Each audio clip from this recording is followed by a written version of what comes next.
आपण पाहत आहात लोकप्रवाह न्यूज। 24 तास प्रत्येक घडामोडीवर लोकप्रवाहाची नजर।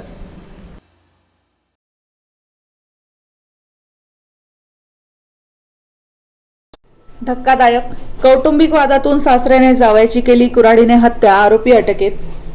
यवतमाळ जिल्ह्यातील नेर पोलीस ठाण्याच्या हद्दीतील कोलुरा गावात कौटुंबिक वादातून सासऱ्याने स्वतःच्या जावयाची कुऱ्हाडीने वार करून हत्या केल्याची धक्कादायक घटना समोर आली आहे। 15 जुलै रोजी घडलेल्या या प्रकरणी नेर पोलिसांनी आरोपीला तात्काळ अटक केली आहे।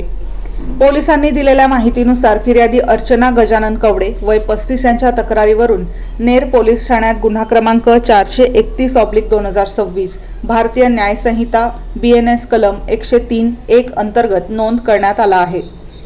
प्राथमिक तपासानुसार 15 जुलै रोजी सकाळी सुमारे 10 वाजता कोलुरा येथील रामनाथ बाबा मंदिराजवळील विहिरीच्या परिसरात शंकर मसराव म्हस्के वय 35 राहणार कुंभारी तालुका पुसद याच्यावर आरोपी रामनाथ किसनराव कवडे राहणार कोलुरा यांनी कुऱ्हाडीने वार करून त्यांची हत्या केली।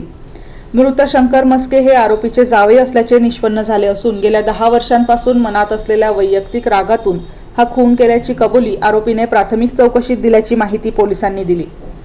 या प्रकरणाचा पुढील तपास नेर पोलीस ठाण्याचे ठाणेदार अनिल बेहेराणी यांच्या मार्गदर्शनाखाली पोलीस उपनिरीक्षक प्रकाश आडे तसेच नितेश राठोड, राहुल काटकर आणि यादव जाधव हे करत आहेत।